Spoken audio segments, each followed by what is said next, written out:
ॐ श्री दुर्गायै नमः। श्री दुर्गा अष्टोत्तरशतनाम स्तोत्रम्। ईश्वर उवाच शतनाम प्रवक्ष्यामि शृणुष्व कमलानने। यस्य प्रसादमात्रेण दुर्गा प्रीता भवेत् सते।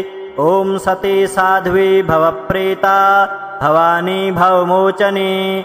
आर्या दुर्गा जयाचाद्या त्रिनेत्रा शूलधारिणी। पिनाकधारिणी चित्रा चण्डघण्टा महातपाः। मनोबुद्धिरचितिः सर्वमन्त्रमयी सत्ता सत्यानन्दस्वरूपिणी। अनन्ता भाविनी भाव्या भव्या भव्या सदा गतिः। शाम्भवी देवमाता च चिन्तारत्नप्रिया सदा। सर्वविद्या दक्षकन्या दक्षयज्ञविनाशिनी। अपर्णानेकवर्णा च पाटला पाटलावती। पट्टाम्बरपरिधाना कलमञ्जरी रञ्जिनी। अमे विक्रमा क्रूरा सुन्दरी सुरसुन्दरी। वन्दुर्गा च मातङ्गी मतङ्गमुनिपूजिता। ब्राह्मी माहेश्वरी चेन्द्री कौमारी वैष्णवी तथा। चामुण्डा चैव वाराही लक्ष्मीश पुरुषाकृतिः। विमलोत्कर्षिणी ज्ञाना क्रिया नित्या च बुद्धिदा। बहुला बहुलप्रेमा सर्ववाहनवाहना।